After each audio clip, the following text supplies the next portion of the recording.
அஸ்ஸலாமு அலைக்கும் வரஹ்மத்துல்லாஹி வபரகாத்துஹு.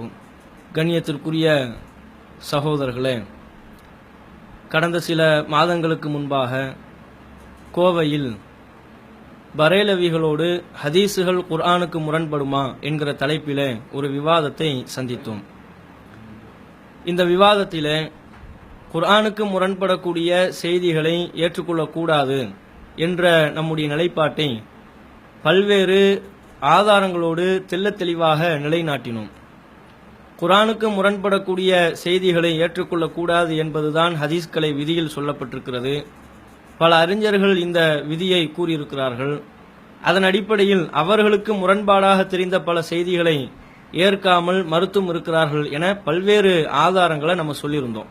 தற்போது நம்முடைய விவாதத்தில் நாம் குறிப்பிட்ட ஆதாரங்களுக்கெல்லாம் மறுப்பளிக்கப் போகிறேன் என்கிற பேரில் கள்ள சலஃபு கும்பலை சார்ந்த சகோதரர் அப்பாஸ் அலி என்பவர் நம்முடைய தரப்பு கருத்துக்கு மறுப்பு வீடியோ ஒன்றை வெளியிட்டிருக்கிறார்.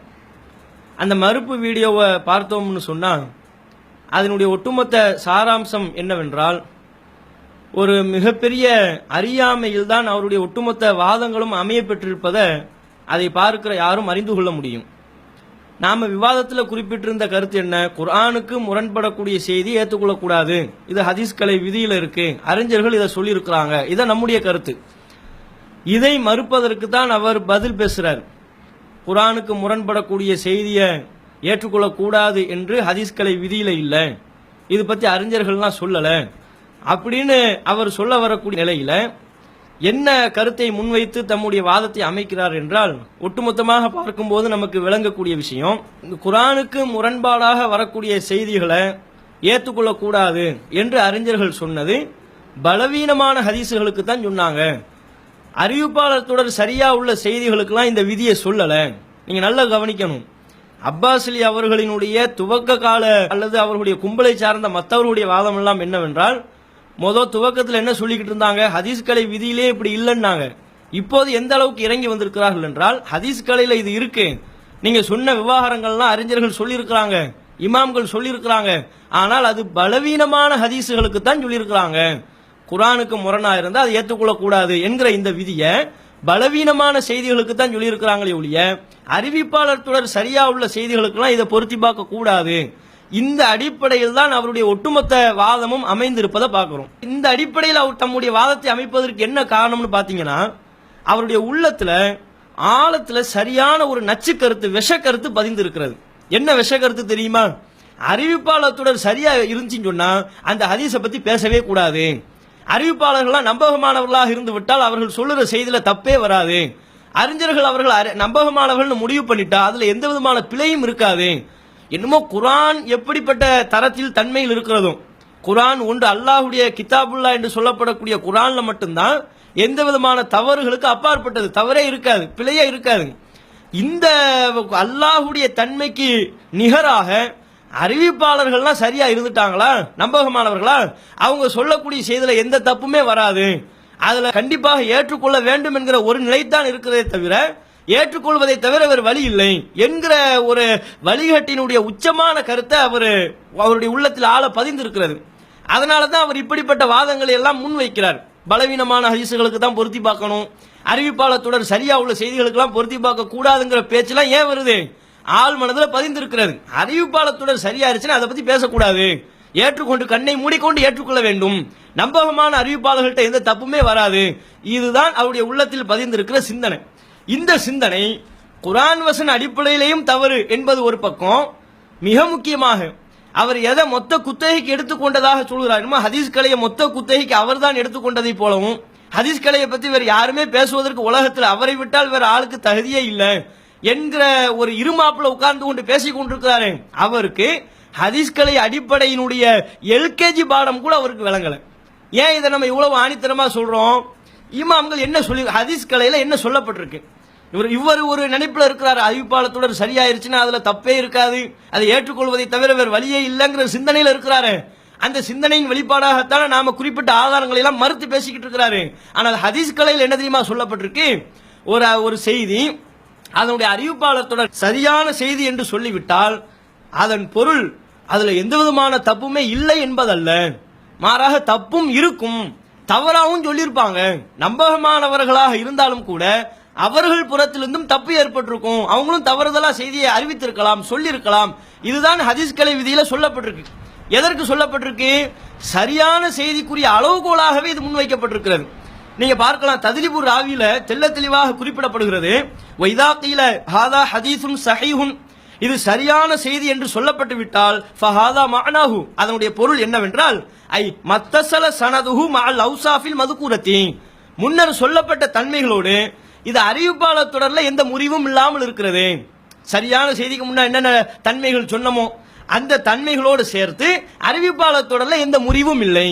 இதுதான் ஹதீஸும் சஹீஹ், இது சரியான செய்தி என்று சொல்லிவிட்டால், ஒரு ஹதீஸை பார்த்து இது சஹீஹான ஹதீஸ் என்று சர்டிபிகேட் கொடுத்தா அந்த சர்டிபிகேட்டினுடைய பொருள் என்ன, அந்த சான்றிதழுடைய பொருள் என்னன்னு சொன்னா அறிவிப்பாளர் தொடர்ல எந்த முறிவும் இல்லை, முன்னர் சொல்லப்பட்ட தன்மைகள்லாம் இதுல இருக்கு. ஃபகபில்நாஹு அமலன் பிலாஹிரில் இஸ்னாதி, எனவே அறிவிப்பாளர் தொடருடைய மேலோட்டத்தை பார்த்து நம்ம அப்படியே ஏற்றுக்கொள்வோம்.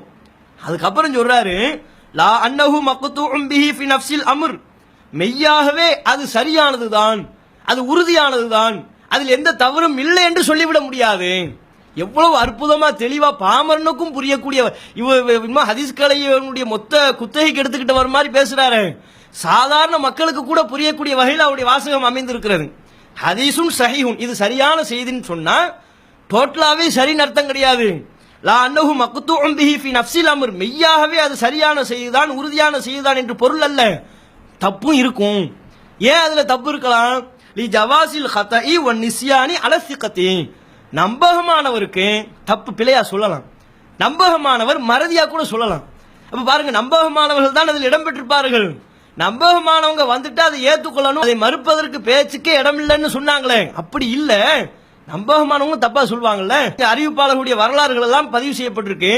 வரலாறு தப்பா சொல்லிவிட்டா ஒரிஜினலா அந்த காலத்தில் இருந்திருக்க மாட்டாரு, இமாம்கள் தவறுதலாக இவர் இந்த காலத்தில் இருந்தாருன்னு சொல்லிவிட்டா அந்த காலத்தில் உள்ள அறிவிப்பாளர்கள்ட்ட எல்லாம் கேட்டிருப்பதாக நம்ம முடிவு செய்வதற்கு வாய்ப்பு இருக்கா இல்லையா? அப்ப இது மாதிரி நம்பகமானவராக இருந்தாலும் கூட அவரிடத்திலையும் தவறு வரும், அவரும் மறதியா சொல்லிடுவாரு. இவ்வளவு தெளிவாக சரியான ஹதீஸுக்குரிய இலக்கணமாக அறிஞர்கள் சொல்லியிருக்க, இவருடைய வறண்டு போன மூளையில என்ன கருத்து பதிவாக இருக்கிறது? ஹதீஸும் சஹீஹா, தப்பே இல்லை, அறிவிப்பாளர்களா நம்பகமானவர்களா அப்படியே ஏற்றுக்கொள்ள வேண்டும், அவங்க தப்பா சொல்லியிருக்க வாய்ப்பே இல்லை என்கிற ஒரு தவறான ஒரு சிந்தனை, ஒரு அறியாமை, ஒரு குர்ஆனுக்கே எதிரான கருத்து இவருடைய உள்ளத்தில் பதிவாக இருக்கிறது. அப்ப ஹதீஸ் கலையில இவருக்கு போதிய ஞானம் இல்லை என்பதை தெள்ள தெளிவாக இது தெளிவுபடுத்துது. அடுத்து நீங்க இன்னொன்னு பாருங்க, இதையெல்லாம் அவருக்கு படிச்சு காட்டணுங்கிற அவசியம் இல்லை. இவர் மதம் மாறி செல்வதற்கு முன்பாக ஒரு புத்தகத்தை வெளியிட்டு இருந்தாரு, இப்ப டோட்டலா வாபஸ் வாங்கிட்டேன்னு வேற சொல்லி இருக்கிறாரு. ஹதீஸ்கள் குர்ஆனுக்கு முரண்படுமா? உலகத்துல எவனுமே ஒரு கருத்தை சொல்லி அந்த கருத்தை வாபஸ் வாங்குவான், 10 தத்துவத்தை சொல்லி அதுல ஒரு தத்துவத்தை வாபஸ் வாங்குவான். பிஸ்மில்லாஹிர் ரஹ்மானிர் ரஹீம்ல இருந்து வாஹ்ருதாவானா வரையிலும் சொல்லிவிட்டு இது எல்லாத்தையுமே நான் வாபஸ் வாங்குறேன்னு சொன்ன ஒரு ஆள் கூட நம்ம உலகத்துல வரலாற்றுல பார்த்ததே இல்லை. இவர் ஒருத்தர் தான் ஒரு புக்கை எழுதி அதை பல பேர்களுக்கு விற்பனை செய்து பார்த்தா இதில் உள்ள ஆரம்பத்திலிருந்து கடைசி வரையிலும் நான் வாபஸ் வாங்கி விட்டேன்னு சொல்லிட்டாரு. சரி, அது ஒரு பக்கம். இது மாதிரி எத்தனை புத்தகங்களுக்கு வாபஸ் வாங்க போறாருங்கிறது தெரியல, அந்த கலக்கம் வேற மக்களிடத்துல இருக்கு, அது ஒரு புறம். இதுல அந்த புத்தகத்துல அவர் என்ன சொல்லி இருக்கிறாருன்னா பாருங்க, அவருடைய வாசகத்தை தான் படிக்கிறோம். மதம் மாறி செல்வதற்கு முன்பாக, வழிகேட்டில விழுவதற்கு முன்பாக அவர் எழுதிய புத்தகத்துல அவர் சரியான ஹதீசுகள், குர்ஆன், இந்த ரெண்டையும் ஒப்பீடு செய்து ஒரு கருத்தை வெளியிட்டிருக்கிறார். என்ன சொல்றாரு? குர்ஆன் என்பது ஒட்டுமொத்த சமுதாயத்தின் கவனத்திற்கும் காலம் காலமாக கொண்டு வரப்பட்டுள்ளது, ஆனால் ஹதீஸ் இவ்வாறு அனைவருடைய கவனத்திற்கும் கொண்டு வரப்படவில்லை. குர்ஆனுக்கும் ஹதீஸுக்குமான வேறுபாட்டை விளக்குறார். குர்ஆன்ங்கிறது எல்லா சமுதாயத்தில் உள்ள அத்தனை மக்களுடைய கவனத்திற்கும் அது கொண்டு செல்லப்பட்டிருக்கு. ஹதீசுகள் அப்படிலாம் கொண்டு செல்லப்படல, அனைவருடைய கவனத்திற்கும் அது வந்ததில்லை. இது போன்ற வித்தியாசங்களை கவனிக்கும் போது பாதுகாக்கப்பட்ட விதத்தை பொறுத்தவரை ஹதீஸை விட குர்ஆன் வலிமை வாய்ந்தது என்பதை யாரும் மறுக்க முடியாது. அவருடைய வாசகம் தான் அதில் எழுதப்பட்டிருக்கு. அடுத்து சொல்றாரு, இந்த வித்தியாசங்களால் தான், இதைத்தான் நீங்க நல்லா கவனிக்கணும். மக்கள் நல்ல இந்த வாசகத்தை கவனித்தீர்கள் என்றாலே அவருடைய அறியாமை எந்த அளவுக்கு அவர் அறியாமையில் இருக்கிறார் என்பதை நம்ம தெளிவா புரிந்து கொள்ள முடியும். இந்த வித்தியாசங்களால் தான் பல அறிஞர்கள் குர்ஆனுக்கு கதஇ என்றும் ஹதீஸிற்கு லன்னி என்றும் பிரித்து கூறியுள்ளார்கள். பல அறிஞர்கள் குர்ஆனை பத்தி குறிப்பிடும் போது கதைன்னு சொல்றாங்க, ஹதீசுகளை பத்தி சொல்லும் போது லன்னிங்கிறாங்க. கதைனா என்ன, லன்னினா என்ன? கதை என்றால் அதில் ஒருபோதும் எப்போதும் எந்த விதமான தவறுகளும் வராது என்று பொருள். கதைன்னு எதை சொல்றோமோ அதுல தவறுக்கே வாய்ப்பு இல்லை, மிஸ்டேக் வர்றதுக்கே அதுல இடம்பாடு இல்லை, தவறே இல்லாததுதான் கத்தை. அப்படி அந்த கத்தை என்று எதை குறிப்பிடுவார்கள்? குர்ஆனைத்தான் கத்தைன்னு சொல்லுவாங்க. ஏன்னா குர்ஆன்ல தவறே வருவதற்கு வாய்ப்பு இல்லை. ஒவ்வொரு காலத்தில் உள்ள எல்லா மக்களுடைய கவனத்திற்கும் கொண்டு செல்லப்பட்டு நமக்கு கிடைச்சிருக்கிறதுனால அது கத்தை. அதுல தவறு வருவதற்கு வாய்ப்பே இல்லை, முகாந்திரமே இல்லை. லன்னி என்றால் அதில் தவறு வருவதற்கு வாய்ப்புள்ளது என்று பொருள். லன்னின்னா என்னவா? எதையெல்லாம் நம்ம லன்னின்னு சொல்றோமோ அது தவறு வருவதற்கு வாய்ப்பு இருக்கு. தப்பா கூட சொல்லியிருக்கலாம், கருத்து பிழையா கூட சொல்லியிருக்கலாம், மறந்து கூட விட்டிருக்கலாம் என்று லன்னி என்று எதை சொல்கிறோமோ அதனுடைய பொருள்.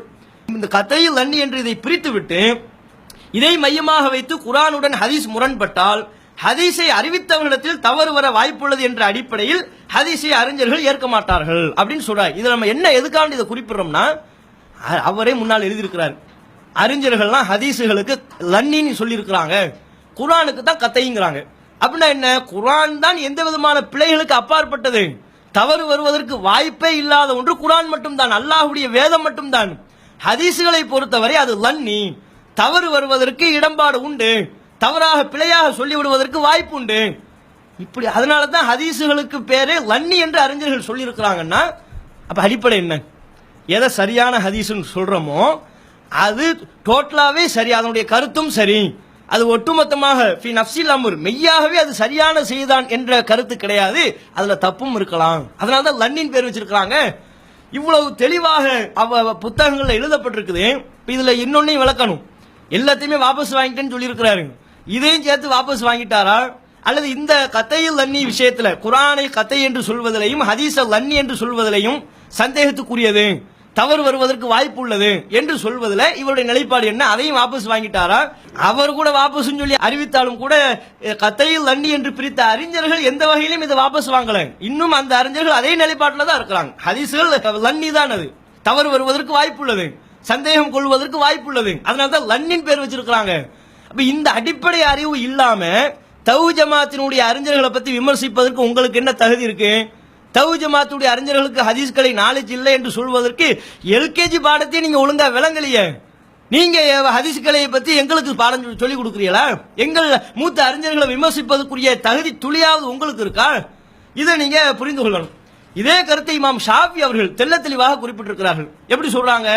இமாம் ஷாஃபி சொல்றார் பாருங்க, லக்கது அல்லஃப்து ஹாதிஹில் குத்துப, நான் ஏராளமான புத்தகங்களை தொகுத்திருக்கிறேன், வலம் ஆளு ஜுஹுதன், என் முயற்சியில் எந்த விதமான குறையும் நான் வைக்கவில்லை, என் அளவுக்கு என்னுடைய சக்திக்கு உட்பட்டு எந்த தப்பும் இல்லாம முயற்சியில் எந்த குறை வைக்காம பல புத்தகங்களை நான் தொகுத்திருக்கிறேன் சொல்லிட்டு சொல்றாரு. வலாபுத்த யூஜத ஃபீஹில் கதவு, என்றாலும் அந்த புத்தகங்களை தப்பு இருக்கலாம், தவறு கண்டிப்பா இருக்கும்.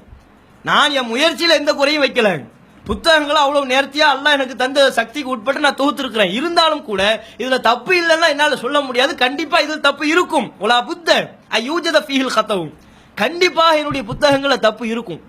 இவ்வளவு உறுதியா ஏன் தெரியுமா சொல்றாரா? இமாம் ஷாஃபி குறிப்பிடுகிறார். ஏன் இவ்வளவு உறுதியா சொல்றானா, அன்னல்லாஹ் தஆலா யகூல் வலவ் கான மின் இன்தி கைரில்லாஹி லவஜது ஃபீஹி இக்திலாஃபன் கதீரா. அல்லாஹ் குர்ஆன்ல சொல்லிட்டான், என் அல்லாத வேறு யாரிடம் இருந்தாவது வெளிப்பட்டிருக்குமேயானால் அதுல கண்டிப்பாக பல முரண்பாடுகளை பார்ப்பார்கள், தவறுகளை பார்ப்பார்கள். என் புத்தகத்துல மட்டும்தான் தப்பு இருக்காது, என் அல்லாத வேறு யாரிடம் இருந்து, எந்த மனிதரிடம் இருந்து, உலகத்தில் இருக்க எப்பேற்பட்ட அறிவாளிடம் இருந்து வெளிப்பட்டிருந்தாலும் அதுல தப்பு இருக்கும் அல்லாஹ் சொல்லிட்டான். அல்லாஹ் எப்படி சொன்னதுக்கு பிறகு அதுக்கு மாத்தமா நான் எப்படி என் புத்தகத்துல தப்பு இல்லைன்னு சொல்றது? அல்லாஹ் சொல்லியிருக்கிறான், அவன்கிட்ட மட்டும் தான் தப்பு வராது என்றும், அவனை தவிர உள்ள உலகத்தில் உள்ள எல்லா மனிதர்கள்ட்டையும் தவறு ஏற்படும், அவர்கள் எழுதிய புத்தகங்கள்ல தவறு ஏற்படும் என்று அல்லாஹ் சொன்னதுக்கு அப்புறம் என் புத்தகத்துல தப்பு இல்லை நான் எப்படி வாதிட முடியும்? முடியாது, கண்டிப்பா தப்பு இருக்கும் இமாம் ஷாஃபி சொல்றாரு. இந்த அளவுகோல் தானங்க எல்லாத்துக்கும். அவர் எந்த சிந்தனையில இருக்கிறாரு? ஆரம்பத்தில் சொன்னமே, அறிவிப்பாளர்கள் நம்பகமானவங்களா, அறிவிப்பாளர்கள்லாம் உறுதியா இருக்கிறாங்களா, அப்ப தப்பே வர்றதுக்கு வாய்ப்பு இல்லை. அப்ப அவங்க அல்லாவா? புகாரில் இடம்பெற்றிருக்கிற அறிவிப்பாளர்கள், முஸ்லிம்ல சில அறிவிப்பாளர்கள் இடம்பெற்று விட்டால் அவங்க எல்லாம் அல்லாவுக்கு சமமானவங்களா? அவர்களை பற்றி ஏனைய அறிஞர்கள் நம்பகமானவர்கள் என்று சான்றிதழ் கொடுத்து விட்டால் அவங்களும் அல்லாஹ் அவங்க தப்பா சர்டிபிகேட் கொடுக்க மாட்டாங்களா? வரலாற்றை தப்பா கணிச்சிருக்க மாட்டாங்களா? நம்பகத்தன்மையை தீர்மானிப்பதில் அவங்களுக்கு தவறு ஏற்பட்டிருக்காதா? என்ன வாதம் வைக்கிறீங்க? புகாரி இமாம் ஒன்று சொல்லிவிட்டால், அதில் உள்ள அறிவிப்பாளர்கள் ஒன்றை சொல்லிவிட்டால், அந்த அறிவிப்பாளர்களை பற்றி முந்தைய இமாம்கள் ஒரு கருத்தை சொல்லிவிட்டால் அவ்வளவுதான், அல்லாஹ்வுடைய வார்த்தைக்கு சமம். இது யாருடைய கருத்து? இது வழிகட்ட தர்கா முட்டிகளுடைய, கபர் முட்டிகளுடைய சிந்தனை அல்லவா இது? அப்ப இவர் இந்த சிந்தனைக்கு தள்ளப்பட்டிருக்கிறார் என்றால், அல்லாஹ்வுக்கு சமமாக அறிவிப்பாளர்களை கொண்டு வந்து நிறுத்தக்கூடிய ஒரு நிலைக்கு இவர் தள்ளப்பட்டிருக்கிறார் என்றால், அல்லாஹுக்கு எப்படி தவறு வராதோ அது போல இமாம்களுக்கு தவறு வராது. அறிஞர்கள் இமாம்களை பத்தி சொன்ன விஷயத்துல தப்பு இருக்காது.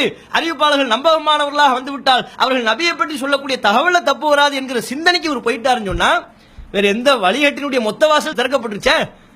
கபரை போய் முட்டுவதற்குரிய காரணம் என்ன? அவுளியாக்கள் இறைநேசர்கள் என்று சொல்லிக்கொண்டு அவங்ககிட்ட போய் குழந்தையை கேட்பதற்கும் நோயினுடைய நீக்குமாறு கேட்பதற்கும் உள்ள அடிப்படை பிழை என்ன? அல்லாஹ் மாதிரி தான் இவங்க என்று அல்லாஹ்வுக்கு சமமாக்கியதுனால தானே கபர்ல போய் முட்டுறாங்க. அதே சிந்தனை இவருடைய உள்ளத்திலையும் ஆழ பதிந்து இருக்கிறது. அதே நச்சு கருத்து இவருடைய உள்ளத்திலையும் அழுத்தமா இருக்குன்னா இவர் அந்த குழியை சரி காண மாட்டார் என்ற சந்தேகம் நமக்கு வலுவாக எழுகிறது. இதை நம்ம புரிந்து கொள்ள வேண்டும்.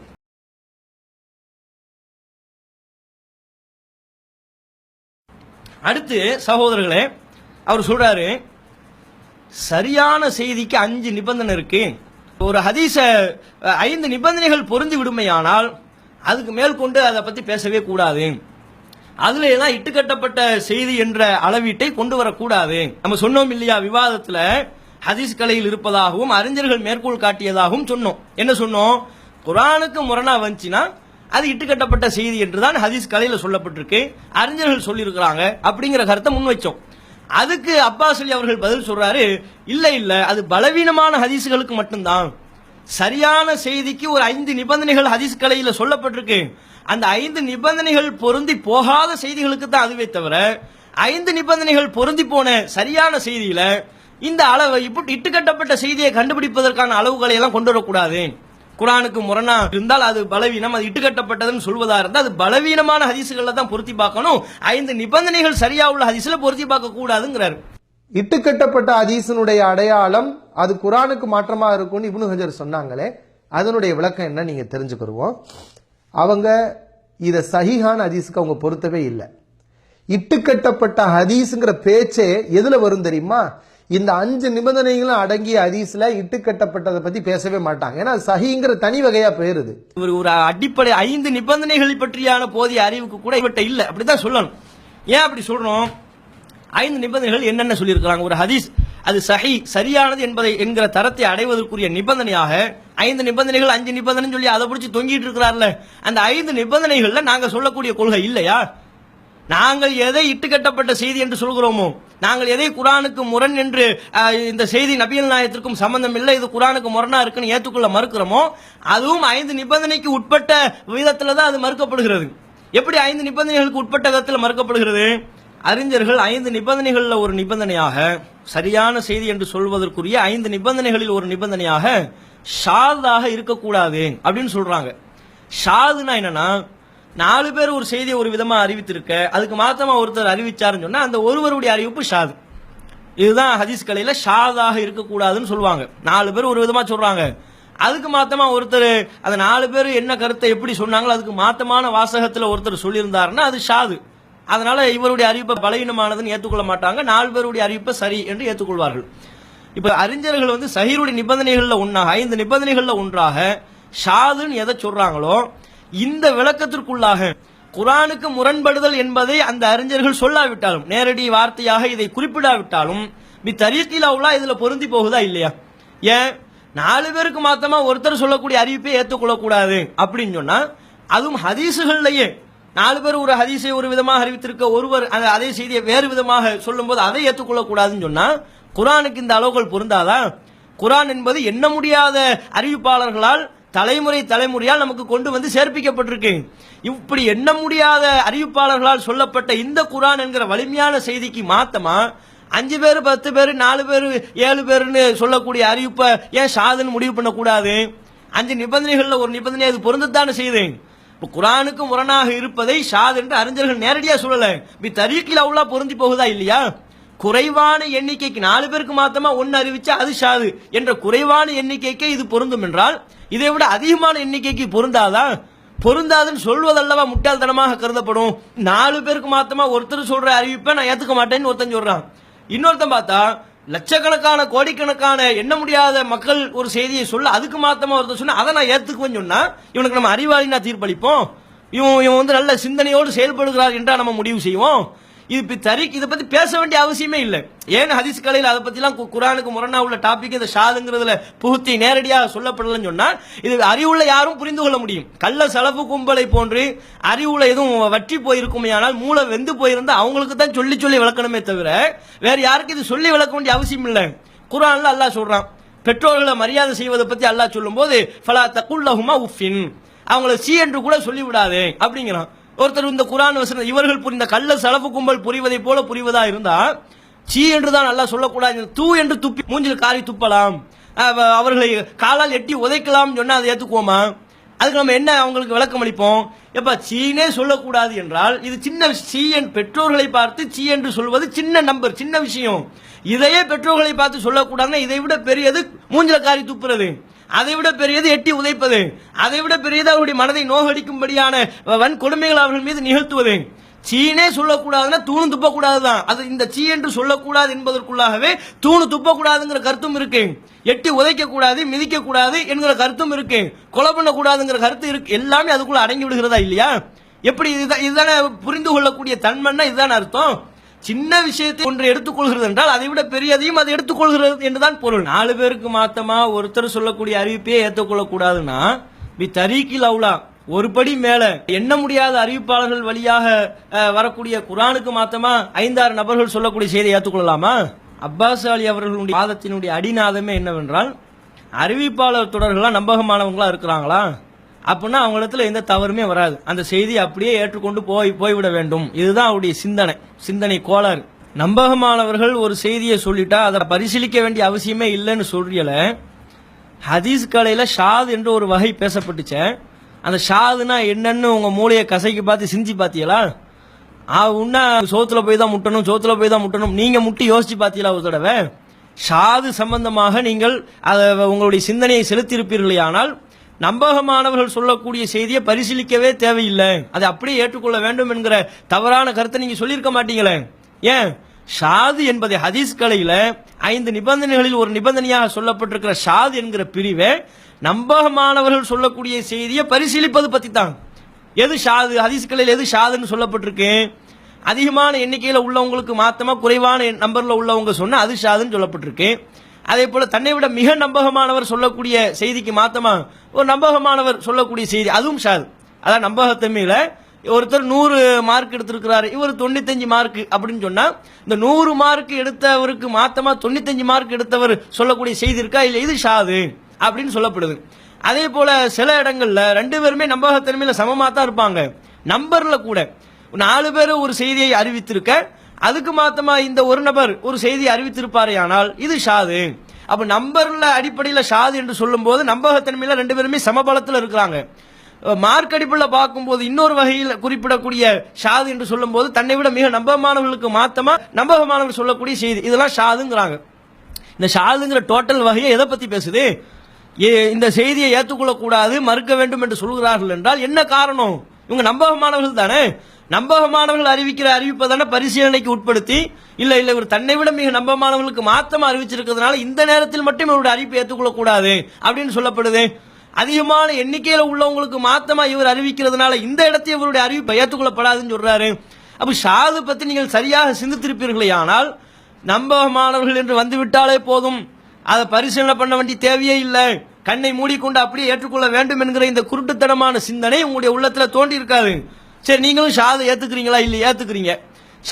அப்போ நம்பகமானவர்கள் சொல்லிட்டா கண்ணை மூடி ஏத்துக்கணும் என்று சொல்லக்கூடிய ஹதீஸ் கலையில இல்லாத ஒரு புது விதியை உருவாக்கி சொல்லக்கூடிய நீங்க ஷாதை எப்படி ஏத்துக்கிட்டீங்க? எந்த அடிப்படையில் ஷாது வகையிலான ஹதீசுகளை எல்லாம் நீங்க எப்படி தரம் பிரிக்கிறீங்க? நீங்க தான் நம்பகமானவர்கள் எடை போடவே கூடாதுன்னு சொல்லிட்டீங்க, அவங்களை எல்லாம் தரம் பார்க்கவே கூடாது, நம்பகமானவர்கள் சர்டிபிகேட் கொடுத்துட்டாங்களா அப்படியே ஆமன்னா செல்லம்னான்னு சொல்லக்கூடிய கொள்கையில் இருக்கிற நீங்க எப்படி நம்பகமானவர்களை வைத்து தரம் பிரிக்கிற அவர்களை பரிசீலனை பண்ணக்கூடிய ஷாதுங்கிற வகையிலான ஹதீஸை நீங்க எப்படி ஏற்றுக்கொண்டீர்கள்? இதற்கு நீங்கள் பதிலளிக்க கடமைப்பட்டிருக்கிறீர்கள்.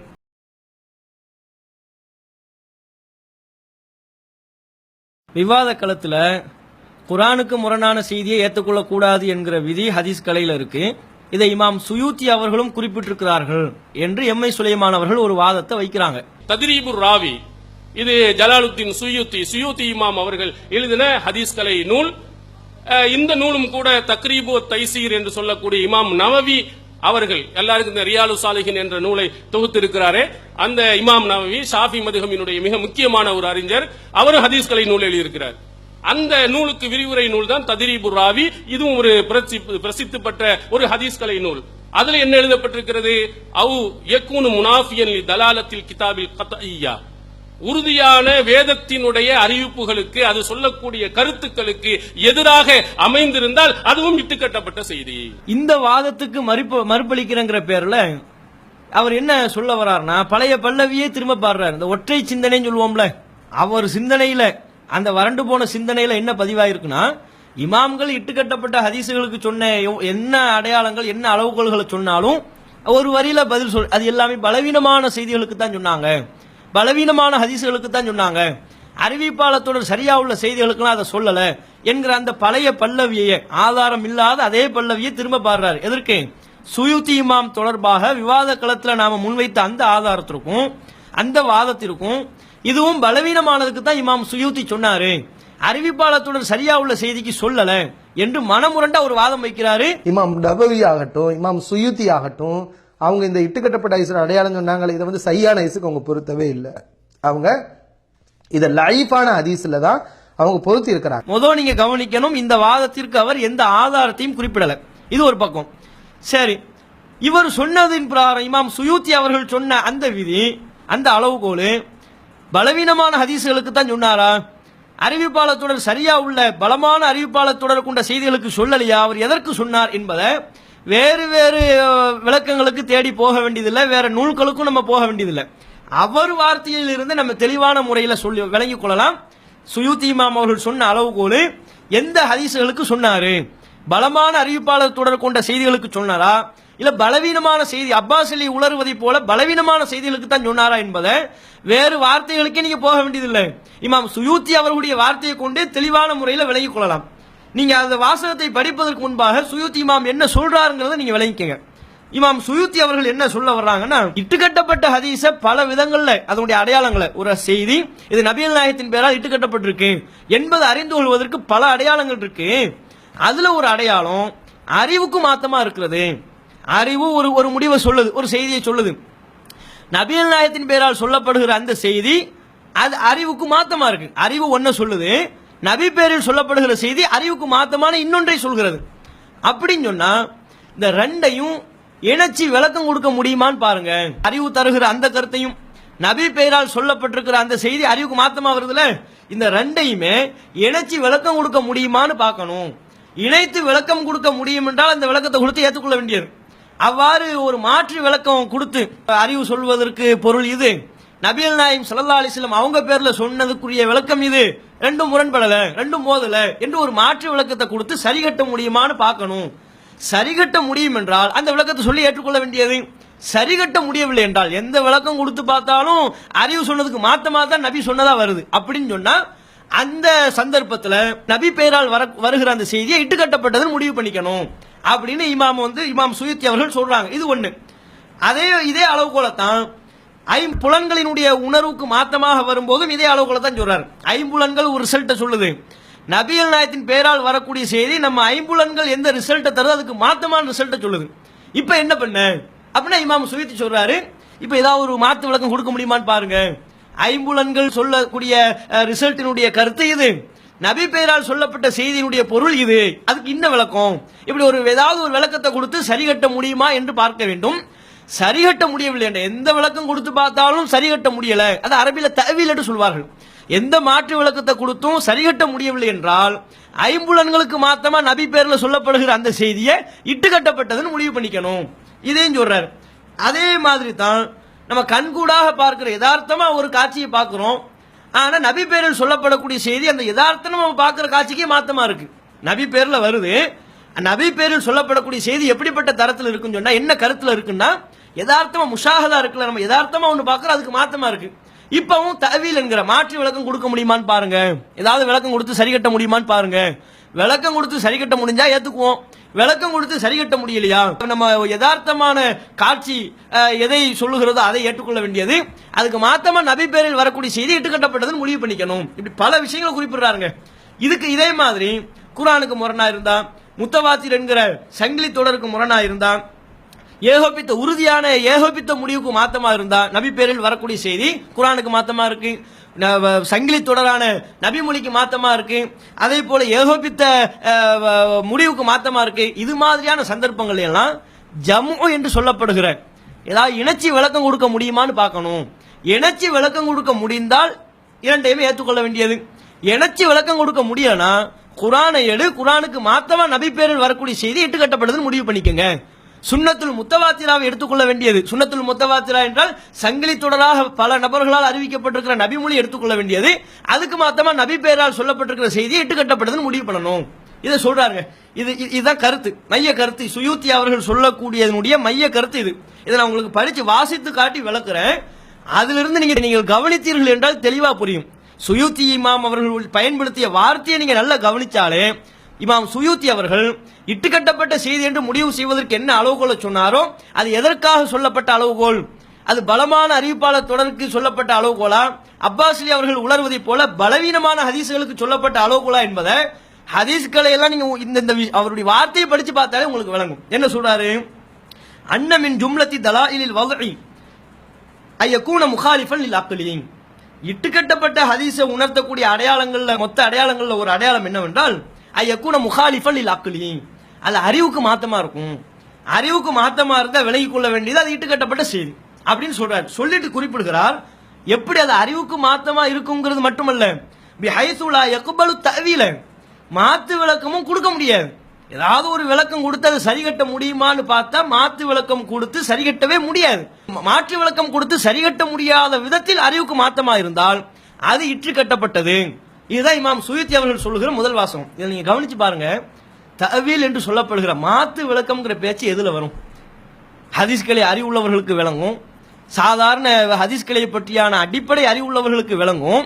தஅவீல் என்று சொல்லப்படுகிற மாற்று விளக்கம் கொடுக்குதல்ங்கிற டாபிக்கே பலமான அறிவிப்பாளர்கள் தொடர்கள் கொண்ட செய்திகளுக்கு தான் இது பேச்சு. சஹீஹான ஹதீஸ்களை பத்தி தான் இது பேசுது.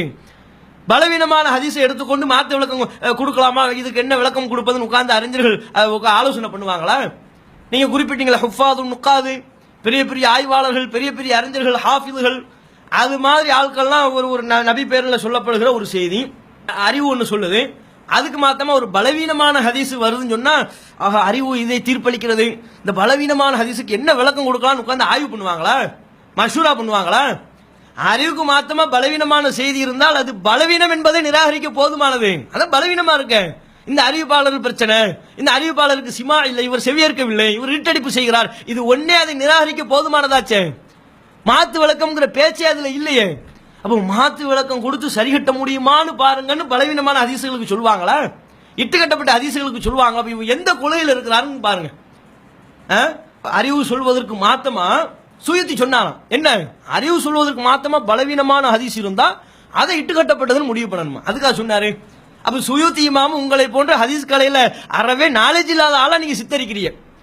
என்ன பலவீனமா ஹதீஸ், இட்டுக்கட்டப்பட்ட ஹதீஸ் எல்லாத்தையும் கொண்டு வந்து உட்கார்ந்து இதெல்லாம் அறிவுக்கு மாத்தமா இருக்க, இது சுன்னத்துல் முத்தவாத்திரா என்று சொல்லப்படுகிற வழி வழியான தொடர்ச்சியான நபிமொழிகளுக்கு மாத்தமா இருக்க, ஏகோபித்த முடிவுக்கு மாத்தமா இருக்குது, எப்படி விளக்கம் கொடுக்கான்னு பலவீனமான ஹதீஸுக்கு இட்டுக்கட்டப்பட்ட அறிவிப்பாளர்களை வச்சு போக்கா போயிருச்சுல, அந்த செய்திக்கு என்ன விளக்கம் கொடுக்கணும் உட்கார்ந்து யோசிச்சாங்களாம். உங்களை மாதிரி மரகலண்டு போன ஆட்களா இமாம் சுயூத்தி அவர்கள்? எது சரியான ஹதீஸை பத்தி தான் பேசுறாருங்கிறது தெளிவு. அடுத்து சொல்றாரு அவ் யக்கூன முனாஃபியன் லி தலாலத்தில் கத்இய்யத்தி அவி சுன்னத்தில் முத்தவாத்திரத்தி அவில் இஜ்மாஇல் கத்இய்யி. அதே போல ஒரு செய்தி உறுதியான குர்ஆனுக்கு முரண்பாடாக வருகிறது, வழி வழியான சுன்னத்துக்கு நபி வழிகளுக்கு முரணாக வருகிறது, உறுதியான ஏகோபித்த முடிவுக்கு மாத்தமாக வருகிறது என்றால் அம்மல் முஆரலத்து மா இம்கானில் ஜம்இ ஃபலா. ஜம்மு என்று சொல்லப்படுகிற இணைச்சு புரிந்து கொள்ள முடியும், இணைத்து புரிந்து கொள்வதற்கு சாத்தியம் இருந்தா அது இட்டுக்கட்டப்பட்டதுன்னு முடிவு பண்ணாத. அப்ப இணைத்து விளக்கம் கொடுப்பதற்கு சாத்தியம் இல்லனா? குர்ஆன் ஒன்னு சொல்லுது, குர்ஆனுக்கு மாத்தமா நபி பேர்ல ஒரு செய்தி வருது, குர்ஆனோட மோதுது. குர்ஆனோடு மோதக்கூடிய வகையில ஒரு செய்தி வந்தால் குர்ஆனையும் குர்ஆனுக்கு முரணாக வரக்கூடிய செய்தியையும் இணைத்து விளக்கம் காண்பதற்கு முடியல. அப்ப இப்போ சுயூத்தி அவர்களுடைய முடிவு என்ன? அது இட்டுக்கட்டப்பட்டதுன்னு சொல்லு. இணைத்து விளக்கம் காண முடிந்தால், ஜம்மு செய்ய முடிந்தால் அதை ஏற்றுக்கொள்ள, அந்த விளக்கத்தை சொல்லி ஏற்றுக்கொள்ள வேண்டியது இரண்டையுமே. ஜம்மு என்று இணைச்சி விளக்கம் காண முடியவில்லை என்றால் நபி பேரில் சொல்லப்பட்ட செய்தி இட்டுக்கட்டப்பட்டதுன்னு சொல்லுங்கிறாரு. அப்ப நம்ம என்ன கேட்கிறோம்னா, இந்த ஜம்மு என்று சொல்லப்படுகிற இணைச்சி விளக்கம் கொடுக்க முடியுமான்னு பாருங்க. இந்த பேச்சு எதுல வரும்? ஹதீஸ்களை அறிவுள்ளவர்கள்ட்ட கேட்டு பாருங்க, இணைச்சி விளக்கம் கொடுக்க முடியுமா முடியாதாங்கிற பேச்சே சஹீஹான அறிவிப்புகள்ல தான். பலவீனமான அறிவிப்புகள்ல ஜம்மு பண்ண அது உட்கார்ந்துகிட்டு இருக்காங்களா? ஹுஃபாதுடைய நுக்காதுடைய வேலை அதுதானா? அப்ப நீங்க எந்த சிந்தனையில இருக்கிறீங்க? அப்ப இவருடைய ஆய்வு பிரகாரம், இவருடைய முடிவு பிரகாரம், இவருடைய வழிகட்ட சிந்தனை பிரகாரம் என்ன நிலைப்பாட்டில் இருக்கிறாரு? என்ன பலவீனமான ஹதீஸ் வந்தாலும், அறிவிப்பாளர் தொடர் ரீதியா போக்குள்ள இட்டு கட்டப்பட்ட என்ன செய்தி வந்தாலும் அதெல்லாம் ஜம்மு பண்ணதுக்கு இவர் உட்கார்ந்து ஆய்வு பண்ணுவார். ஜம்மு எப்படி ஜம்மு பண்ண, அப்படி உட்கார்ந்து ஆய்வு பண்ண தர்கா வழிபாட சரி கண்டலாம், மௌலுது ஓதுறத சரி காணலாம், இன்ன பிற விதத்தான அனாச்சாரங்கள் நரையில் தள்ளக்கூடிய எல்லா நாசமான காரியங்களையும் இவருதான் என்ன பலவீனமான ஹதீஸை உட்கார்ந்து தாவீல் பண்ணுவார்ல, விளக்கம் கொடுப்பார்ல.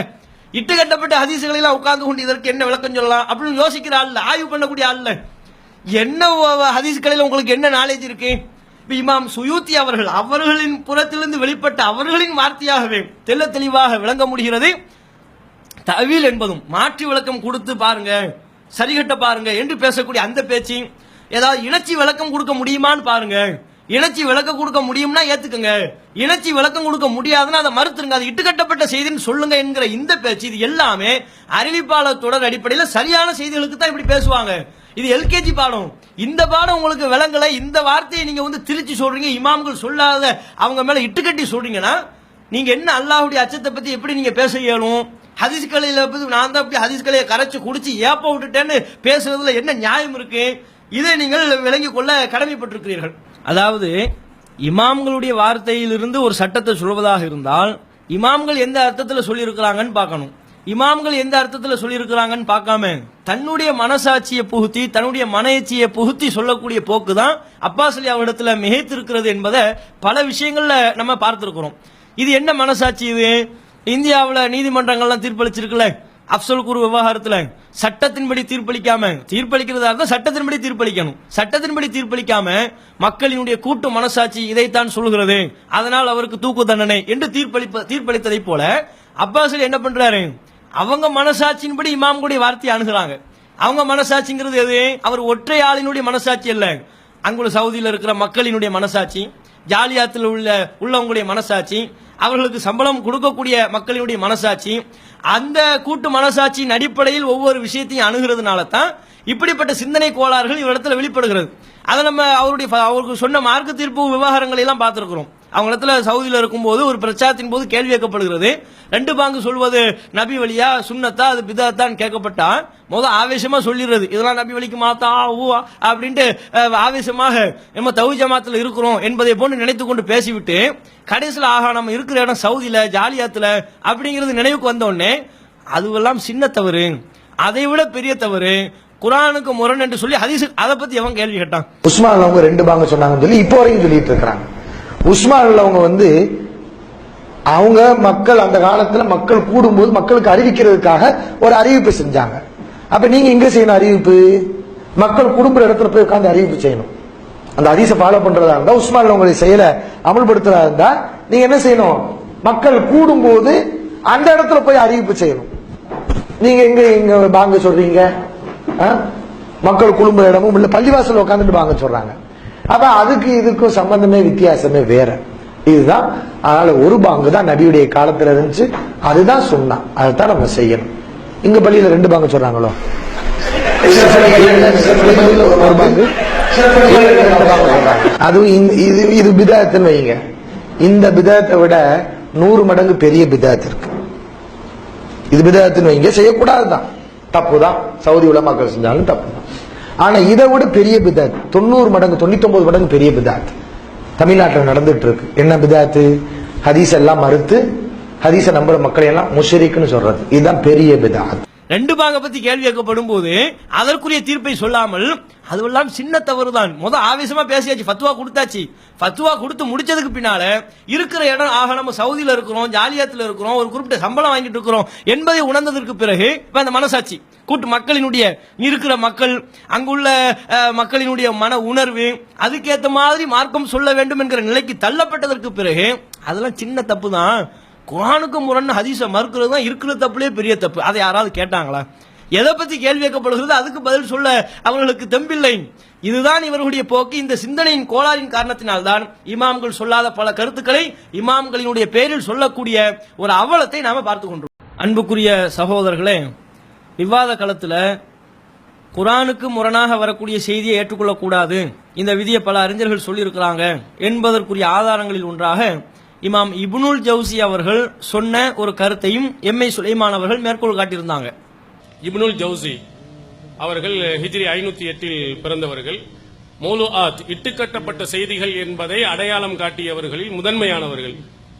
அவங்க எப்படி ஹதீஸை நம்ம இட்டுக்கட்டப்பட்டது என்பதை நாம் தெரிந்து கொள்வதற்கு சொல்கிறார்கள். ஃபகுல்லு ஹதீஸின் ரஅய்தஹு, நீர் பார்க்கக்கூடிய ஒவ்வொரு ஹதீஸும் யுகாலிஃபுல் மஅகூல் அவ் யுனாகிலுல் உசூல், அறிவுக்கு மாற்றமாக அமைந்திருந்தால், அடிப்படை விதிகளுக்கு மாற்றமாக அமைந்திருந்தால், ஃபஅலம் நீ தெரிந்து கொள், அன்னஹு மௌலூன் அது இட்டுக்கட்டப்பட்ட செய்தி, ஃபலா ததகல்லஃப் இஅ்திபாரஹு அதை ஏற்றுக்கொள்ளலாமா, அது படிப்பினைக்குரியதா என்பதிலே நீ சிரமத்தை நீ எடுத்துக்கொள்ளாதே.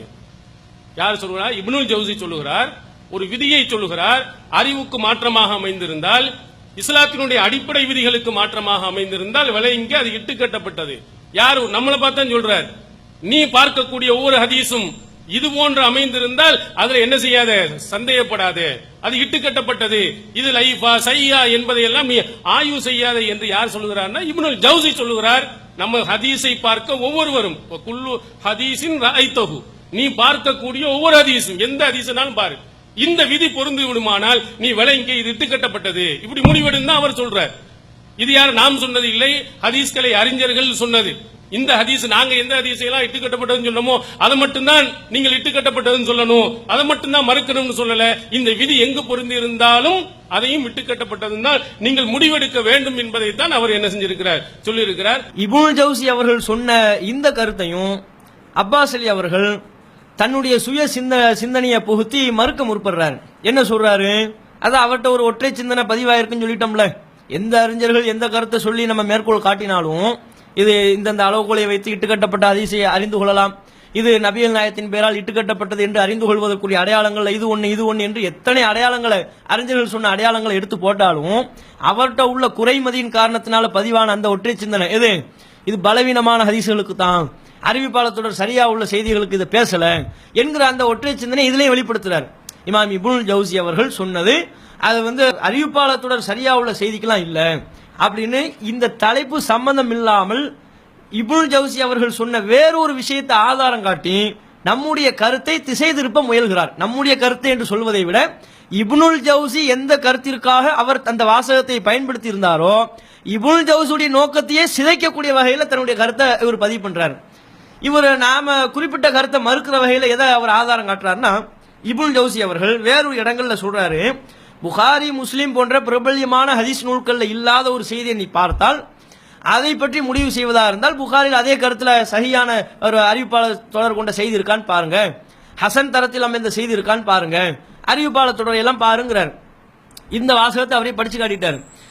இதை வாசித்து காட்டிவிட்டு இப்னுல் ஜவுசி இதற்குத்தான் சொன்னார், புகாரி முஸ்லிமில் பதிவாகாத பிரபல்யமான ஹதீஸ் நூல்கள்ல பதிவாகாமல் இருக்கிற ஹதீஸ அதனுடைய அறிவிப்பாளர்களை அணுகி அறிவிப்பாளர்களை பார்த்து அதன் மூலமாக இட்டுக்கட்டப்பட்ட செய்தின்னு முடிவு பண்றத இந்த வழிமுறையை பத்தி தான் பேசியிருக்கிறாரே ஒழிய கருத்தை கவனிச்சு மறுக்கணும்னு இப்னுல் ஜவுசி சொல்லல. அறிவிப்பாளத்துடன் சரியாக இருந்து விட்டால் அதை ஏற்றுக்கொள்ள வேண்டும் என்பதுதான் இப்னுல் ஜவுசியுடைய முடிவும் என்கிற துணியில் இவருடைய வாதம் அமைஞ்சிருக்கு. இஸ்லாமிய புத்தகங்களை விட்டு தாண்டியதாக ஒரு நூலை பார்த்தால் அந்த இட்டுக்கட்டப்பட்டதுங்கிறது எப்படி வரும்? இஸ்லாமிய புத்தகங்களை விட்டு தாண்டியதா? எப்படி? புகாரி முஸ்லிமை விட்டு. அப்ப இப்படிலாம் நீங்க மறுக்கிற ஹதீஸ் இந்த மாதிரியான ஹதீஸா இருக்கா? புகாரி முஸ்லிமை விட்டு வெளியே உள்ள ஹதீஸா இருக்கா? அபுதாவுது நசை இதெல்லாம் தாண்டிய ஹதீஸ்களா இருக்குதா? இல்ல. ஆனா இப்னுல் ஜவுசி அதுக்கு அடுத்து விளக்குறார். நான் சொன்ன இந்த ஹதீஸ்கள்லாம் எப்படி இருக்கும் தெரியுமா? அதனை எப்படி கண்டுபிடிக்கலாம் தெரியுமா? புகாரி முஸ்லிம் அபுதாவுது போன்ற இஸ்லாமிய நூல்களுக்கு அப்பாற்பட்ட செய்தியாக இருக்கும் அப்படின்னு சொன்னார். நீங்க மறுக்கிற ஹதீஸ் எல்லாம் புகாரி முஸ்லிம் அபுதாவுது திர்மிதி எல்லா ஹதீஸ் நூல்ல உள்ள ஹதீஸ்கள். அப்ப அதையா இப்னுல் ஜவுசி சொன்னாரு? நீங்க பார்க்கணும். அப்ப அதை விட்டு தாண்டியதாக இருந்தால் அப்ப உசூல இந்த விதிகளுக்கு மாற்றமாக இருப்பதை நீங்கள் கண்டால் அப்ப நீங்க தெரிஞ்சுக்கோங்க அதை இட்டுக்கட்டப்பட்ட ஹதீஸ் என்பதை தெரிஞ்சுக்கோங்க. சரி, அறிவிப்பாளர் சரியா இருக்குன்னு சொன்னார்ல, அதனுடைய அர்த்தத்தை அவர் விளக்குறார். வகது யகுனுல் இஸ்னாது குல்லுஹு ஸகாத், அறிவிப்பாளர் தொடர்கள் அனைவரும் சில நேரங்களில் நம்பகமானவங்களா இருப்பாங்க, ஆனா ஹதீஸ் இட்டுக்கட்டப்பட்டதா இருக்கும். எந்த அடிப்படையில? எந்த அடிப்படையில் வளர்க்கிறாரு? எந்த அடிப்படையில் தெரியுமா? அது ஜராஃபிஹி தத்லீஸ், அதுல இருட்டடிப்பு இருந்திருக்கும். அதுல என்ன இருக்கும்? இருட்டடிப்பு இருக்கும். என்ன இருட்டடிப்பு? இவர் நம்பகமானவர், ஆனா இந்த நம்பகமானவர் இவர்கிட்ட நேரடியா கேட்டிருக்க மாட்டாரு, இவர் வேறொரு ஆள்கிட்ட கேட்டு இருப்பார். அந்த வேறொரு ஆள் இந்த நம்பகமானவர்கிட்ட கேட்டிருப்பார். ஆனால் இவர் அந்த வேறொரு ஆளை விட்டு விட்டு அறிவித்து விடுவார். அந்த வேறொரு ஆள் பலகீனமான அல்ல இட்டுக்கட்டக்கூடிய ஆளா இருப்பார். இது அவருடைய வாதமா? நாங்க இதை ஆதாரமா வச்சு இப்னுல் ஜவுசி என்ன சொன்னார் என்பதற்குரிய ஆதாரமாக இந்த கருத்தையா முன் வச்சோம். நீங்க என்ன கவனிக்க வேண்டும் என்றால், அவர் வாசித்து காட்டிய வாசகங்களை சொல்லி இருக்கிறாருங்கிறதுல மாற்று கருத்து இல்லை. ஆனால் நாம சொன்னது வேறு விஷயம், இப்னுல் ஜவுசி அவர்கள் குறிப்பிட்டதாக அப்பாஸ் அலி அவர்கள் குறிப்பிடுவது வேறு விஷயம். ரெண்டும் இரண்டு வகைப்படுத்தப்பட்ட விஷயங்கள் என்பதை பார்வையாளர்கள் நீங்கள் புரிந்து கொள்ளணும். இப்னுல் ஜவுசி என்ன எப்படி வகைப்படுத்துறாருன்னா, ஒரு நபி பெயரால் சொல்லப்படக்கூடிய செய்தியை இது இட்டுக்கட்டப்பட்டது அப்படின்னு முடிவு செய்வதற்கு இரண்டு வகைப்படுத்தி சொல்றாரு. முதல் ஒரு வகை என்னன்னா, புகாரி முஸ்லிம் போன்ற பிரபலியமான ஹதீஸ் நூல்கள் இல்லாத செய்தியா இருக்கு, அந்த செய்தி இட்டுக்கட்டப்பட்டதுன்னு சொல்வதாக இருந்தால் அதற்கு என்ன அளவுகோல் என்று அதே ஒரு வகையாகவும், குர்ஆனுக்கு முரணா வருது, அறிவுக்கு முரணா வருது, அறிவுக்கு முரணாக வரக்கூடிய செய்தியை இட்டுக்கட்டப்பட்டதுன்னு சொல்வதாக இருந்தால் அதற்கு என்ன அளவுகோல் என்று இதை இன்னொரு வகையாகும். இரண்டு வகைப்படுத்தி இரண்டு வெவ்வேறு விஷயங்களை இப்னுல் ஜவுசி அவர்கள் குறிப்பிடுகிறார்கள். புகாரி முஸ்லிம் போன்ற பிரபலியமான ஹதீஸ் நூல்கள் இல்லைன்னா அந்த செய்தி அவசரப்பட்டு இட்டுக்கட்டப்பட்டதுன்னு சொல்லிடாத, அந்த வகைக்கு அப்படி ஒரு தீர்வை முன் வைக்கிறார். எப்படி? டக்குன்னு இட்டுக்கட்டப்பட்டதுன்னு சொல்லாத, அதே கருத்துல புகாரி முஸ்லீம்ல எதுவும் ஹதீஸ் இருக்கான்னு பாரு, பார்த்துட்டு அது இருந்துச்சுன்னா அதை சொல்லு, இல்லைன்னா நாம எழுதியிருக்கிற நூல்கள் அறிவிப்பாளர் தொடர் சம்பந்தமா எழுதியிருக்கிற நூல்கள்ல போய் பாரு, பார்த்து அதை வச்சு நீ முடிவு பண்ணிக்க, அறிவிப்பாளர் வச்சு தான் இட்டுக்கட்டப்பட்டதுன்னு முடிவு பண்ணிக்கணும்னு பிரபல்யமான ஹதீஸ் நூல்கள்ல இல்லாத செய்திகள் குறித்து சொல்லப்பட்ட ஒரு விஷயம். இதுக்கும் நாங்க கோவை விவாதத்தில் குறிப்பிட்ட விஷயத்துக்கு சம்பந்தமே இல்லையே. நாங்கள் கோவை விவாதத்தில் இதையா குறிப்பிட்டோம்? இந்த வகைப்படுத்தப்பட்ட செய்திகளையா சொன்னோம்? கோவை விவாதத்தில் நாங்க குறிப்பிட்ட விவகாரம் வேறு, அது வேறு வகையை பற்றி இப்னு ஜவுசி பேசக்கூடிய விஷயம். அதை எம்ஏ சுலைமான் அவர்கள் வாசித்து காட்டினார்கள். அறிவுக்கு முரணாக வரக்கூடிய செய்தியை நீ இட்டுக்கட்டப்பட்டதுன்னு முடிவு செய்வதாக இருந்தால் அந்த மாதிரி செய்திகளை எப்படி அணுகுவது? ஒரு நபி பேர்ல வருது, அறிவுக்கு மாத்தமா இருக்கு, இப்ப அறிவிப்பாளர்களை பார்க்கணும்னு இப்னு ஜவுசி சொல்றாரா, இல்லை கருத்தை மட்டும் கவனித்து அது இட்டுக்கட்டப்பட்டதுன்னு முடிவு பண்ணலாம்னு கருத்தை கவனிச்சா போதுங்கிறாராம்? இதைத்தான் நீங்க பார்க்கணும். பிரபல்யமான ஹதீஸ் நூல்கள்ல இல்லாத செய்திகளை குறித்து இப்னுல் ஜவுசி தன்னுடைய பார்வையை சொல்லிட்டாரு. அது ஒரு வகை, அது ஒரு விஷயம். அது அல்லாமல் இன்னொரு விஷயத்தை இப்னுல் ஜவுசி பதிவு பண்ணிருக்கிறாரு. அது என்ன விஷயம்? அறிவுக்கு மாத்தமா இருக்கு, அறிவுக்கு தெளிவா அறிவு ஒன்று சொல்லு, அதுக்கு மாத்தமா நபி பேர்ல சொல்லப்படக்கூடிய செய்தி வருது, இப்ப இதை இட்டுக்கட்டப்பட்டதுன்னு முடிவு செய்யறதா இருந்தா என்ன சொல்லியிருக்கிறாரு? இப்ப இதைத்தான் நம்ம பார்க்கணும். இது சம்பந்தமா அறிவுக்கு மாத்தமாக வரக்கூடிய செய்திகள் சம்பந்தமா இப்னுல் ஜவுசி அவர்கள் சொல்லும் போது இதுல அறிவிப்பாளரை பார்க்க சொன்னாரா? புகாரி முஸ்லிம்ல போய் இதே கருத்துல இருக்கா இல்லையான்னு சொல்லி பாருன்னு சொன்னாரா? இதுல அப்படி சொல்லவே இல்லைங்க. அறிவுக்கு மாத்தமாக வரக்கூடிய செய்திகள் குறித்து இப்னுல் ஜவுசி அவர்கள் அதன் அறிவிப்பாளர்கள் எல்லாம் பார்க்கணும், நம்பகமானவர்கள் என்று வந்து விட்டால் அப்படியே ஏற்றுக்கொள்ள வேண்டியதான், மறு பேச்சுக்கு இடம் இல்லை என்று அப்பாஸ் அலி உளறுவதை போல இப்னுல் ஜவுசி உளரவில்லை, அப்படி சொல்லவில்லை. மாறாக அறிவுக்கு முரணா அறிவிப்பாளரையே பார்க்க வேண்டிய தேவையில்லை, அதன் கருத்தே பொய்யாக இருக்கும் போது, அறிவுக்கு மாற்றமாக இருக்கும் போது அது இட்டுக்கட்டப்பட்டது முடிவு பண்ணிட்டு போய்கிட்டே இருக்கிறார். அதைத்தான் நாங்கள் விவாதத்தில் குறிப்பிட்டிருந்தோம். இப்னுல் ஜவுசி இந்த கருத்தில் தான் சொன்னார் என்பதை அவர் மேற்கோள் காட்டக்கூடிய உதாரணம், அவர் பயன்படுத்தக்கூடிய வாசகம் அனைத்தையும் வைத்து தெளிவாக விளங்கிக் கொள்ளலாம். நீங்க வேற வாய்க்கெல்லாம் போக வேண்டியதில்லை, வேற எந்த வாய் சொல்வதையும் நம்ம கவனிக்க வேண்டியதில்லை. இப்னுல் ஜவுசியினுடைய அவர் வாயிலிருந்து வெளிப்பட்ட வார்த்தையை இவர் எந்த கருத்துல சொன்னாரு அப்படிங்கறது விளங்கலாம். என்ன சொல்றாரு? ஒரு செய்தியை மேற்கோள் காட்டுறாரு.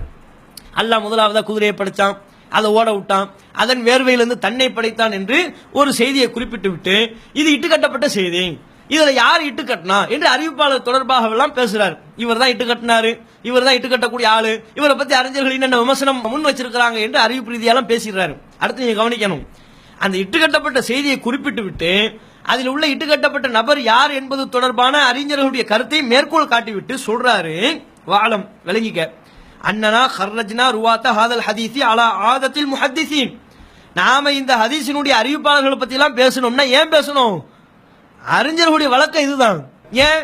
லியத்த பையன அன்னஹும் வதஉ ஹாதா, ஒரு ஹதீஸ் இட்டுக்கட்டப்பட்டது என்பதை கண்டுபிடிப்பதற்கல்ல, இதில் இந்த செய்தியை யார் இட்டுக்கட்டி இருக்கிறான், இதுல இட்டுக்கட்டியது யாரு, அதை அடையாளப்படுத்துவதற்காக வேண்டி அறிஞர்களுடைய வளமை பிரகாரம் நான் பேசினேன், நான் அறிவிப்பாளரை பத்தி சொன்னேன். ஓ இல்ல, அப்படி இல்லைன்னு வைங்க, فَمِثْلُ هَذَا الْحَدِيثِ لَا يُحْتَاجُ إِلَى اعْتِبَارِ رُوَاتِهِ, இது போன்ற செய்திகள் அறிவிப்பாளர் தொடரை ஆய்வு செய்வதற்கு தேவையற்றது, அறிவிப்பாளரை பத்தி பார்க்கவே வேண்டியதில்லை, அறிவிப்பாளர்களை பத்திலாம் பார்த்துட்டு இருக்க ஒவ்வொருத்தரும் இவருடைய பிறப்பு என்ன, இறப்பு என்ன, இவர் எப்படிப்பட்டவர், நம்பகமானவரா, இவருக்கு அறிஞர்கள் என்ன, அதையெல்லாம் பார்க்கவே தேவையில்லையே.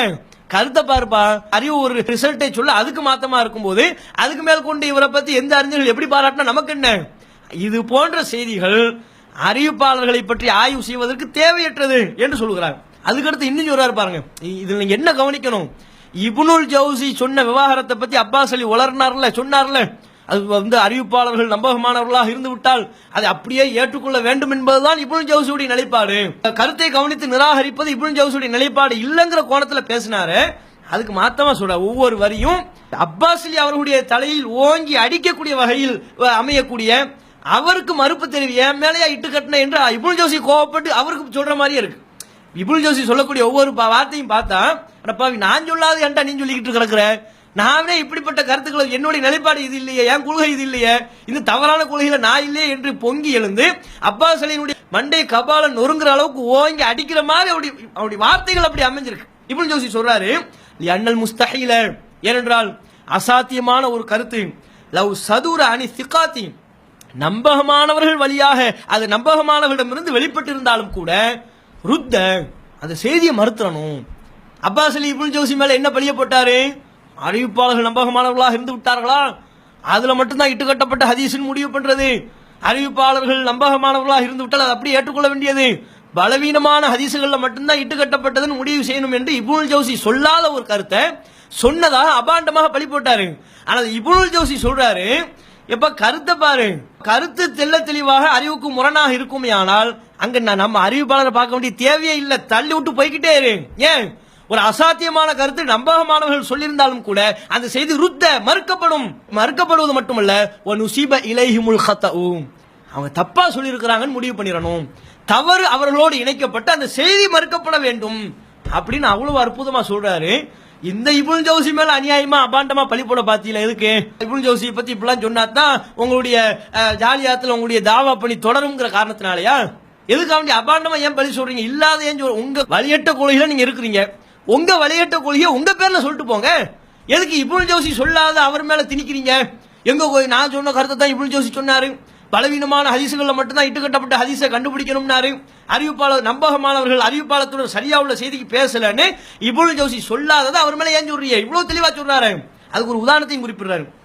அடுத்து சொல்றாரு, அல்லா தஆலா நீ பார்க்க மாட்டியா, அன்னஹு லவ் விஜ்தமா ஹல்கு மின சிகாத், நம்பகமானவர்கள்ல உள்ள ஒரு பெரும் கூட்டம், அக்பர் அவங்க எல்லாம் சேர்ந்து சொல்றாங்க, அன்னல் ஜமல கது தஹல ஃபி சம்மில் கியாத், ஒட்டகம் ஊசி துவாரத்துல நுழைஞ்சிருச்சுங்கிறாங்க. சொல்ற ஆட்கள் யாரு? பலவீனமான ஆள் இல்ல, இட்டு கட்டக்கூடிய ஆள் இல்ல, நினைவாற்றல மோசமான ஆள் இல்ல, சிகாத் நம்பகமானவங்க தான் சொல்றாங்க. எல்லாரும் சேர்ந்து சொல்றாங்க ஊசியினுடைய துவாரத்துல ஒட்டகம் நுழைஞ்சிருச்சு அப்படின்னு சொன்னா, அவர் சொல்றாங்க லமா நஃபஅனா சிகத்துஹும், அவங்க நம்பகத்தன்மை நமக்கு பலன் தருமா? எப்படி பலன் தரும்? பலன் அளிக்காத. ஆட்கள் நம்பகமான ஆட்கள் தான், நல்ல நினைவாற்றல் உள்ள ஆளு தான், சொல்ற செய்தி தப்பா இருக்க. ஊசியினுடைய துவாரத்துல ஒட்டகம் போயிருச்சுங்கிறாங்க, இதை எப்படி ஏற்றுக்கொள்வது? இது அசாத்தியமான ஒண்ணாச்சே, நடக்காத ஒரு காரியமாச்சே, அறிவுக்கு மாத்தமான ஒண்ணாச்சே. அப்ப அறிவுக்கு மாத்தமாக நடக்காத ஒரு காரியத்தை யார் சொன்னாலும், எப்பேற்பட்ட நம்பகமானவர்கள் சொன்னாலும் அந்த செய்தியை மறுத்துவிட வேண்டும். அவங்களுடைய நம்பகம் நமக்கு எந்த விதத்திலையும் பலன் தராது. வலா அஸ்ஸரத் ஃபி கபரிஹிம், அவர்கள் தெரிவிக்கிற செய்தியிலையும் அது பலனை தராது. லிஅன்னஹும் அக்பரு பி முஸ்தஹீலின், ஏனெனில் அவர்கள் நடக்காத ஒரு காரியத்தை நடப்பதற்கு சாத்தியமில்லாத ஒரு தகவலை சொல்லி இருக்கிறாங்க. இவ்வளவு கிளிப்பிள்ளைக்கு பாடம் நடத்துற மாதிரி இப்னுல் ஜவுசி பாடம் நடத்தி இருக்கிறாரு. இதெல்லாம் உள்ளடக்கித்தான் நாங்கள் கோவை விவாதத்தில் இப்னுல் ஜவுசி அறிவுக்கு மாத்தமா இருந்தா அதை மறுக்கணும்னு சொல்லி இருக்கிறாரு. சரியான செய்திகளுக்கு சொல்லப்பட்ட அளவுகோல் தான் என்று இவ்வளவு தெளிவா சொல்லி இருக்கிறோம். இதை போய் விட்டாலக்கடி அடிச்சுட பாக்குறாரு, இதை போய் திருச்சி தன்னுடைய கருத்துக்கு தோதுவாக வளைக்க பார்க்கிறார் என்றால் இவர் சத்தியவாதியா? தான் கொண்ட கொள்கையில உறுதியாக நிற்கக்கூடியவரா? இமாம்கள் இப்னுல் ஜவுசி மேல இல்லாத சொல்லிவிட்டார்கள் என்று பொங்கி எழுகிறாரு. அந்த பொங்கி எழுவதற்கு தகுதி படைத்தவரா இவரு? என்ன உணர்வின் அடிப்படையில் இவர் பொங்கி எழுகிறாருங்கிறத நீங்க பாருங்க. அப்ப நாங்க இப்னுல் ஜவுசி அவர்கள் சொன்னதாக விவாதத்தில் குறிப்பிடக்கூடிய செய்தியினுடைய தன்மை இதுதான். அப்பாஸ் அலி அவர்கள் குறிப்பிடுவது முழுக்க அது வேறு வகையை சார்ந்தது. புகாரி, முஸ்லிம் போன்ற பிரபலியமான ஹதீஸ் நூல்கள் இல்லாத ஒரு செய்தியை இட்டுக்கட்டப்பட்டதுன்னு முடிவு பண்றதா இருந்தா எப்படி முடிவு பண்ணணும்? அது வேறு வகை. அறிவுக்கு மாத்தமாக ஒரு செய்தி வருதுன்னா அதை இட்டுக்கட்டப்பட்டது என்று முடிவு செய்வது என்ன? இது வேறு வகை. அதை புகாரி, முஸ்லிம் போன்ற பிரபலியமான ஹதீஸ் நூல்கள் இல்லாத செய்தியை பத்தி பேசும்போதுதான் புகாரி முஸ்லிம்ல இருக்கான்னு பாரு, அந்த கருத்துல இருக்கான்னு பாரு, அறிவிப்பாளர் பாருலாம் பேசினாரு. அறிவுக்கு மாத்தமாக உள்ள செய்தியை பொறுத்தவரையிலும் அறிவிப்பாளரை பார்னு சொன்னாரா, யாரா இருந்தாலும் பிரச்சனை இல்லைன்னாரா? எப்பேற்பட்ட நம்பகமானவர்களாக இருந்தாலும் நடக்காத ஒரு தகவலை சொல்லும் போது அவருடைய நம்பகத்தன்மை நமக்கு எந்த பலனும் தராது, அவங்க அறிவிக்கிற செய்தியில எந்த ஒரு தாக்கத்தையும் ஏற்படுத்தாதுன்னு சொன்னாரா? அப்ப யார் சொல்வது சத்தியம் என்பதை நீங்கள் இப்னுல் ஜௌசி அவர்களுடைய வார்த்தையை கொண்டே தெளிவாக விலகிக் கொள்ளலாம். அப்பாஸ்லி அவர்கள் செய்ததை போன்று பித்தலாட்டமோ மோசடியோ நாங்கள் செய்யவில்லை. புத்தகத்தில் உள்ளதை, இப்னுல் ஜௌசி அவர்கள் சொன்னதை அப்படியே மக்களினுடைய கவனத்திற்கு கொண்டு போய் சேர்த்திருக்கிறோம் என்பதுதான் யதார்த்தம்.